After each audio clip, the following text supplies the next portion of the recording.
farmer, Mr. Tennant, already had a theory about what was going on.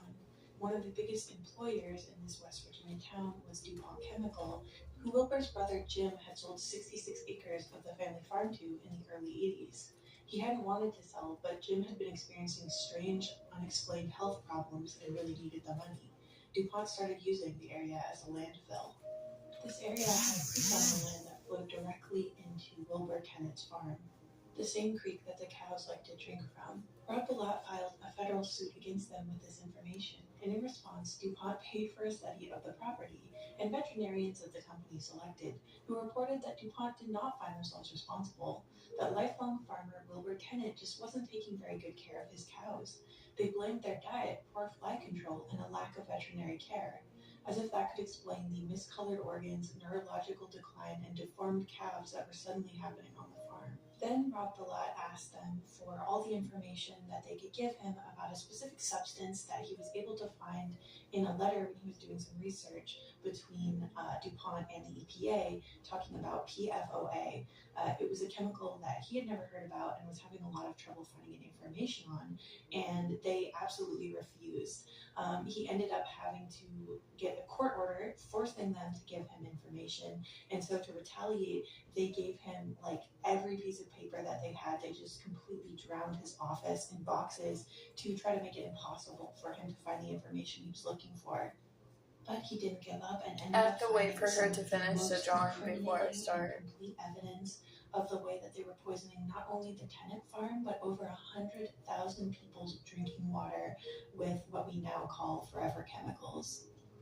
What he found in their own internal documents is that even when they first started buying PFOA from a manufacturer who created it called 3M, 3M had expressly told them that they needed to get rid of this chemical very carefully, either by incinerating it or sending it to a chemical waste facility. I have to wait for her to finish drawing it so I can start. Things called digestion ponds, which are basically just open pits in the ground where the chemicals could seep into the groundwater and basically just straight into the environment. This is really bad because as early as the 1970s, DuPont discovered that there were really high concentrations of PFOA in the blood of the people who actually worked at their factories, which they did not share with the EPA. In 1981, their manufacturer found out that ingesting the substance would cause disease and birth defects in rats. DuPont then checked in on some of their pregnant workers and discovered that 2 out of the 7 births that occurred had facial deformities or birth defects.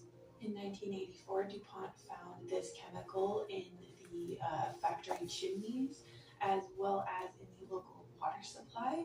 And in 1991, they wanted to test and see with their own scientists how much would be safe to have in the water, because they knew how much was in the local drinking water, and discovered that it was 3 times as much as they determined would be safe in the local drinking water. But of course, they did not make that information public. By the 1990s, they had seen from their own scientists that PFOA ingestion caused all kinds of tumor growth in lab animals, and so they started developing an alternative finally.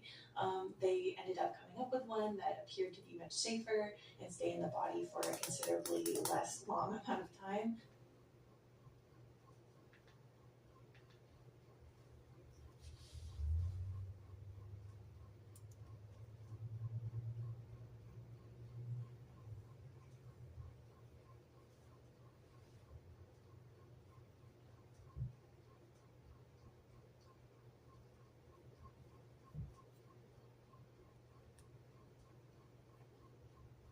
No.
This is what I got so far.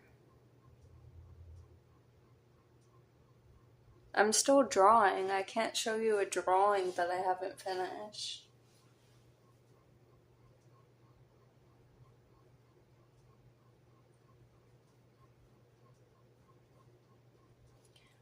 This is the drawing she did, though.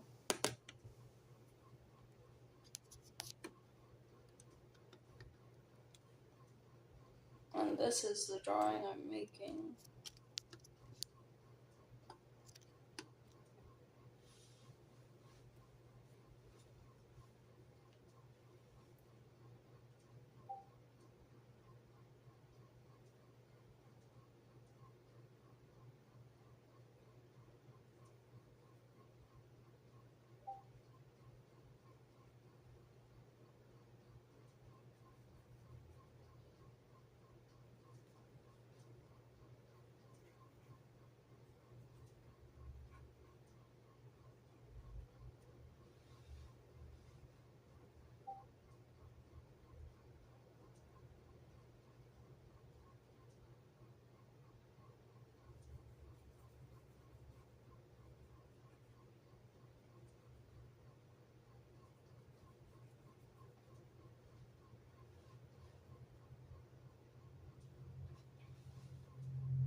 Maybe I have to draw like this so you can see.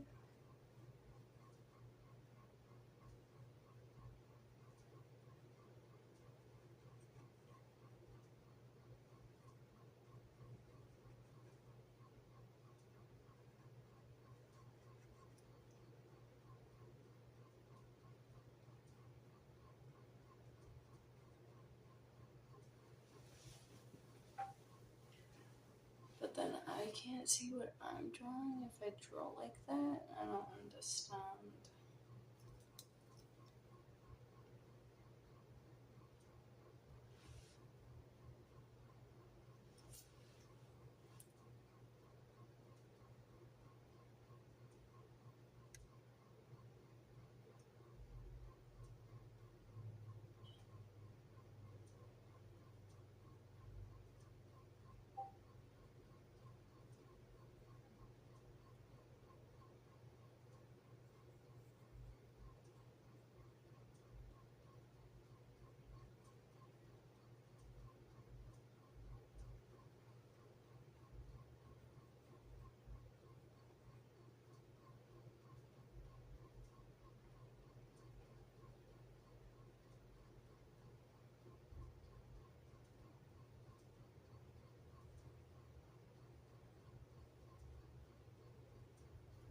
can't draw hands for shit.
Okay, well, that's as good as I could do. It's not amazing, but no, it says in the thing what I'm drawing. I'm just drawing lavender tone drawings. Because I felt like watching something.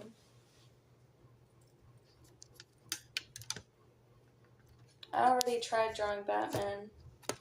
It ended terribly.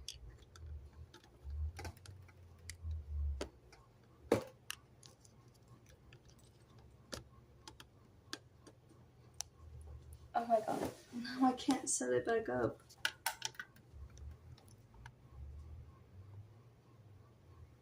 Where's the TV?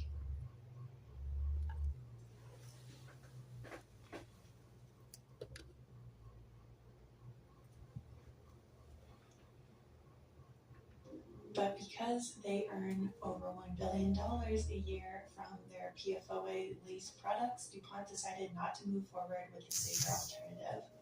So now on the timeline, we're back to where we started, with the tenant farm. Here's a quote from the article that I used for my primary source for this portion of the video, The Lawyer Who Became DuPont's Worst Nightmare, published in the New York Times. By 1990, DuPont had dumped 7,100 tons of PFOA sludge into dry run landfill.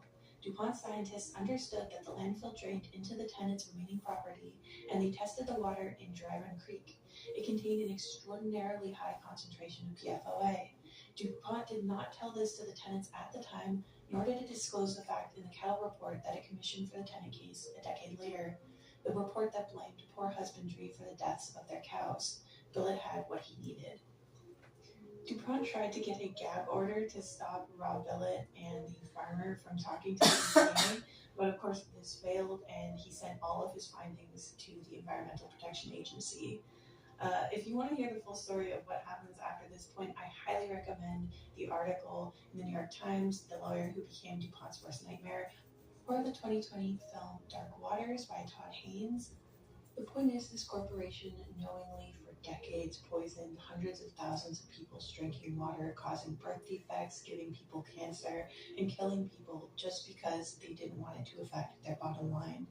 even as they knew they were pouring an insane amount of this poison into the creek that flowed directly into Wilbur Kennett's family farm, the same creek that his children played in and that his cows drank from. They lied straight to his face and told him it was his own fault that things were going wrong on his farm, and they would still be doing that without the hard work of Rob Bilott and the EPA. So this story is pretty disturbing and it's pretty recent. For the design, I really focused on a couple different features. I really wanted the idea of like dirty or tainted water to be throughout the character design. So I have this like dishwater gray color kind of throughout because the poison in the water was causing birth defects around the eyes of both animals and people, and because DuPont itself had so many eyes in the community trying to prevent both the farmer and the lawyer from continuing their investigation. I drew one of her eyes with a bunch of different irises inside. I also gave her kind of like a lick prayer leech mouth because the company itself was leeching off of this community and basically a parasite. Next, let's talk about Meta. Meta is an enormous company that owns both Facebook, Instagram, a variety of other social media websites. They own Oculus. They are inventing the metaverse. Very, very large social media company and tech company. However, Meta's been in hot water a lot of times. I'm going to talk specifically about one of the most awful ways that Facebook was specifically used to hurt a lot of people, and how that event is not just an accident, but actually something Facebook really could have helped prevent or at least reduce the impact of, and they chose not to. So this all happened in the country of Myanmar. Myanmar was a very isolated country. They were very shut off. They were not like modernizing in the way that a lot of us are used to. However, in 2011, Myanmar suddenly sort of opens up and it comes online for the first time ever, really. Facebook jumps on this opportunity and basically strikes a bunch of deals with the phone and like smartphone companies who are selling in Myanmar, which basically makes it so that every phone that you buy in the country is preloaded with Facebook installed. Even more than that, they also, through these deals, make it free to be on the internet as long as you're on Facebook, which basically causes everybody in Myanmar to use primarily just Facebook because, unlike everywhere else on the internet, it's free to browse. So everyone really buys into Facebook specifically. It becomes the internet of Myanmar. In Myanmar, there were a lot of tensions between the military dictators who ran what was at the time called Burma and the Rohingya people who were a religious minority there. But as you can imagine, these tensions and kind of the bad things people would say about the Rohingya got really, really extreme once Facebook entered the country. As we know, the algorithms that make these social media so addictive also tend to surface the most extreme type of content. And whatever keeps people on the platform longest are what gets rewarded on a lot of social media sites. This is why moderation is so important on social media, beyond even just the obvious reasons, but also because the algorithm itself is kind of like an anti-moderation machine that rewards things that make people angry and scared. A Buddhist monk and extremist called Ashtin Muratu starts posting these videos saying that the Rohingya want to turn this entire country into their country, that they're going to start attacking the women of Myanmar. But it's just basically spreading a ton of propaganda against this minority group. So much hate and lies are being whipped up about them on Facebook that it actually causes some people to act.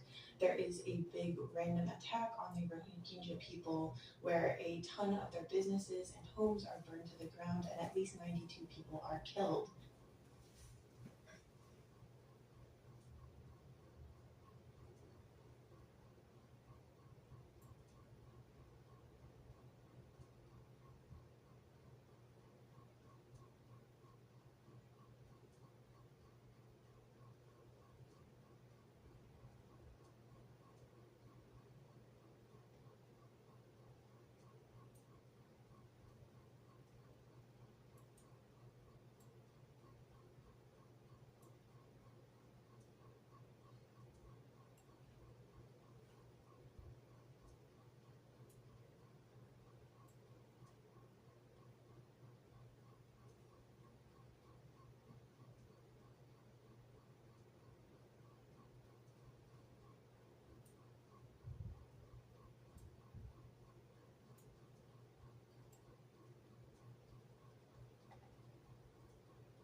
this point, journalist Ella Callan flies from Myanmar to Silicon Valley and warns them in 2013 that something really bad is brewing on their website and they need to do more to moderate it. At that point, they only have a single person in their entire org who speaks Burmese, which is only one of many languages that are spoken in Myanmar. So basically, there is no moderation in the country where Facebook is basically the only internet that they have. She returns in 2014 to talk to them about this again because at this point there's been even more violence and the military is utilizing Facebook even more directly, having their own like profiles and even putting in like fake profiles that appear to be about innocent things like beauty and fashion, but then will start piping in propaganda once they have huge amounts of followers. And at that point, Facebook still only has one moderator who can speak even one of the languages that are spoken in Myanmar. So basically, Facebook does nothing. They don't do anything to stop the extreme spread of propaganda and hate.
Maybe it was not the best idea to draw on the computer.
Okay.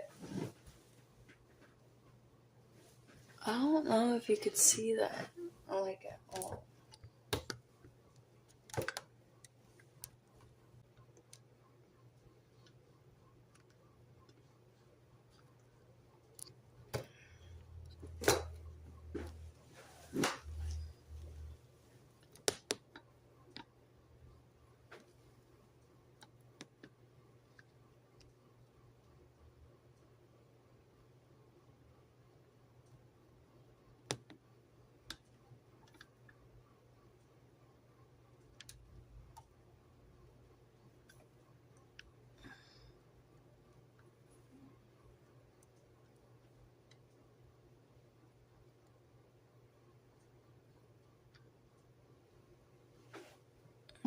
You could see it, just not amazingly.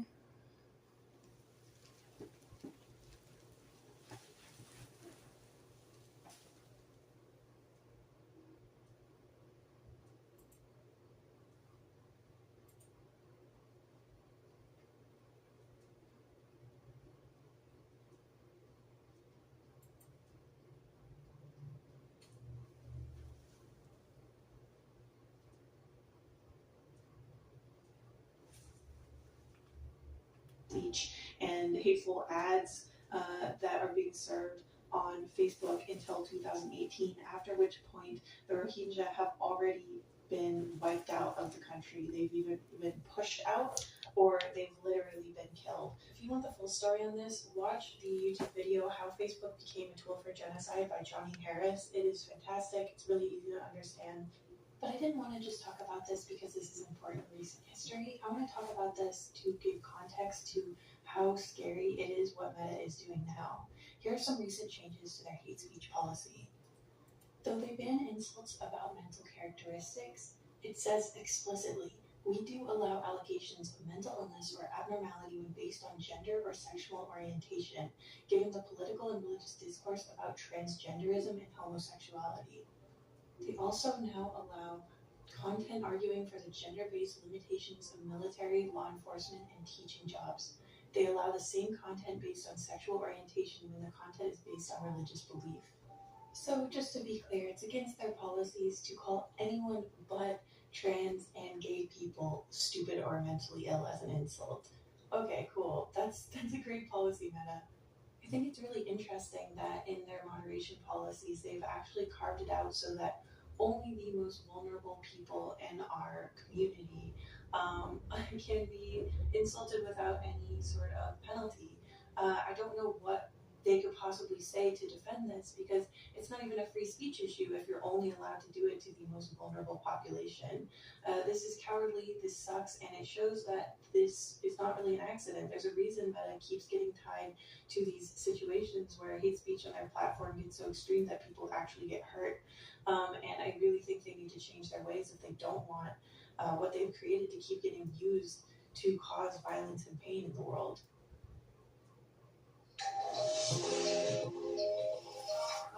Hey, ads.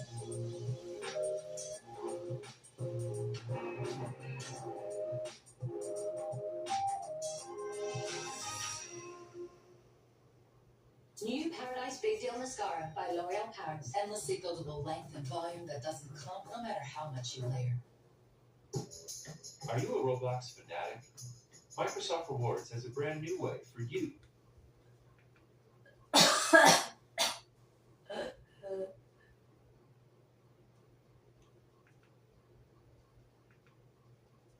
Next, let's talk about Johnson & Johnson, a family company. Now, they've been in trouble loads of times, actually. There's been a lot of class action lawsuits against them, a lot of personal injury cases against them. I'm going to talk specifically about the baby powder thing, which you may or may not have heard about. This has been a conversation for a long time about the dangers of talc and if talc is actually dangerous for you. But I'm going to discuss specifically how Johnson & Johnson reacted when they first started losing business because of the worries about talc, asbestos, and cancer in their baby powder. So a little background, talc is the softest type of mineral that we have, and that's why it's used for these powders a lot.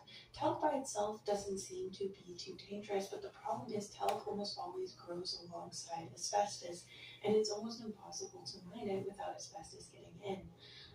Now, any company, any cosmetics company that uses talc will swear up and down that talc is safe, which is technically true.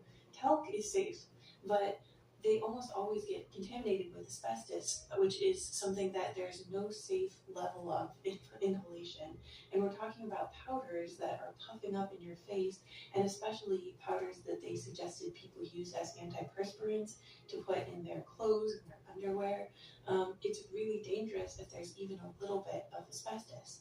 When sales started dipping because a lot of people were worried about the dangers of talc to be used on their babies or themselves, internal documents show that they specifically started targeting overweight women and African Americans specifically. An internal J&J memo suggests investigating ethnic opportunities to grow the franchise while referring to negative publicity from the health community on talc, including inhalation dust, negative doctor endorsement, and cancer linkage. J&J's own manufacturer of talc actually would put on each of their shipments to J&J that there were possible carcinogenic risks to using the baby powder as an antiperspirant, the way that like adults use baby powder. And J&J did not pass that on to the consumer, and they also started distributing baby powder samples through churches and beauty salons in Hispanic and African American neighborhoods. They teamed up with Weight Watchers and did radio advertising, and were really pushing it on these specific groups.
Okay, I think I finished my second drawing.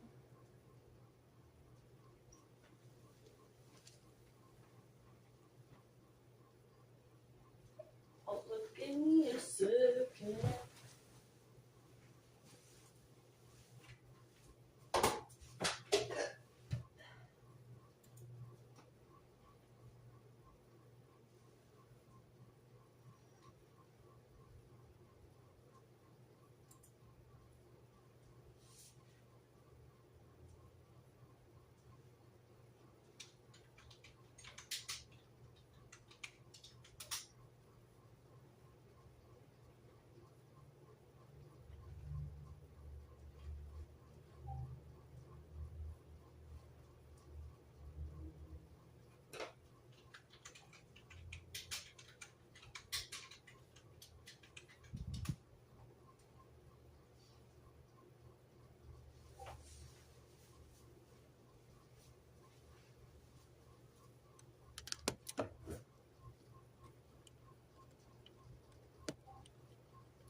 Oh god.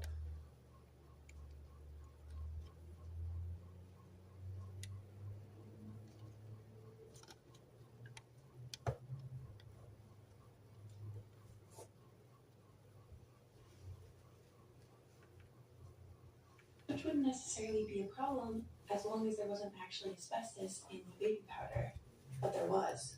Because of all these court cases, there are lab reports and documents from within Johnson & Johnson that show that ever since 1957, they've been finding asbestos fibers in their talc supply. In 2019, the FDA also found asbestos in Johnson & Johnson baby powder. Johnson & Johnson refuses to admit that this is a real problem. They even have a website called factsabouttalc.com where it talks about how safe talc is. I think one of the ways they're able to say that they don't find asbestos in their talc is by using a type of testing that cannot detect most types of asbestos at low levels, nor one common type at all. That common type is the exact type of asbestos that was found in 2019. Johnson & Johnson is very litigious. They're actually suing two doctors for citing a link between talc-based powders and cancer. This is all just a compilation of stuff that already has been reported on and exists on the internet, so hopefully they do not come for me. Now, of course, I couldn't have an evil corporations video without talking about United Healthcare. Obviously, United Healthcare has been in the news quite a bit lately. And I'm also actually going to be talking about a scandal that United Healthcare shares with Cigna. Now, unlike a lot of the other cases that I talked about earlier in the video, these things are kind of still ongoing. We don't have as much hard copies and hard evidence available to the public just yet because a lot of this is still happening and still getting decided in court. So keep that in mind while I'm telling you all of this information. But essentially, the things that are really getting United Healthcare in hot water and Cigna Health Group in hot water are their usage of AI or algorithms to, it seems like, auto-deny people's claims when it comes to their healthcare. Now, as everybody knows, America has horrible healthcare costs. It's Okay, I'm not drawing this one. There's a lot. But the flip side of that is that you're supposed to get good coverage if you actually need to go to the doctor. If you need blood tests, if you need medication, the idea is you're paying this high monthly fee so that these things will be covered, and certainly in emergencies that you won't be medically bankrupted. So what insurance companies are supposed to do is when a doctor asks for, say, a blood test, a surgery for their patient, they send that over to the health insurance group, and if that is covered under your plan, they are supposed to pay for that. However, it seems like a lot of these healthcare companies, particularly United and Cigna, are denying claims for things that they are supposed to cover. And it seems like they're now even using technology to do that faster. In Cigna's case, it's a technology called PXDX that allowed them to refuse to pay for 300,000 claims in 2 months, spending less than 2 seconds on average on each case, which seriously calls into question whether a real doctor is actually looking at these files and confirming whether or not they should be paying for this or not, or whether it's medically necessary or not. Class action complaint from Minnesota is arguing that United Health is using this AI system on purpose to deny claims that they know they should be covering, because apparently only 0.2% of policyholders will actually appeal to denied claims, which allows United to just put that money straight back into their pocket. And again, that means putting people who are elderly, who are sick and hurt in bad financial situations, or causing them not to get the care that they need because they cannot afford it. That's the type of money they're putting back in their pocket. That's blood money. So obviously I depicted these healthcare companies as basically these soulless vampires who are reaping the financial benefits of not protecting their patients. I also, of course, have his skin peeling away because now they're using algorithms and AI in order to shirk responsibility even more. I put a little $16 billion award on his chest, just a certain amount of profit that United has put away. I hope you guys enjoyed this video. I know it's a bit of a darker topic than I usually discuss, but I think it's really important for us to share these stories because these big corporations have huge PR firms and spend billions of dollars on marketing so that we don't know these stories. And I think it's really important that we all stay informed, even if they don't want us to be. Thank you for watching till the end, and I'll see you in the next one. Thank you so much to my wonderful members and patrons, including Philip, Verpicario, Celery Sticks, I'm a Potato, Prince Piplup III, Honey Kitten, Me Nico, Novel Goblin, Loro, Dada, Willie McFarlane, Artist James, Skitten, Gold Pikachu, Clad, Songbird Galesworth, Sunshine, Whimsic, Asri Cryptid, Poodle Doodle, River the Goblin, Raz Taroche, Kobe Octo VTuber, Graveyard Moss, Grexius, Maddie Momo, The Midwestern Menace, Seaweed, Lucy Yamajiki, Liv Liv, Raven's Crow, Ocelot, Tico Music, Jabba Dabba Doo, Light Jewel, Kadaria, The Expressive Poker Face, Tsubaki, Cutie Pie, Ice Cream Pal, Kola, JJ Jade, and of course, Liv Liv Liv. Uber Eats is delivering more deals so you can watch more basketball.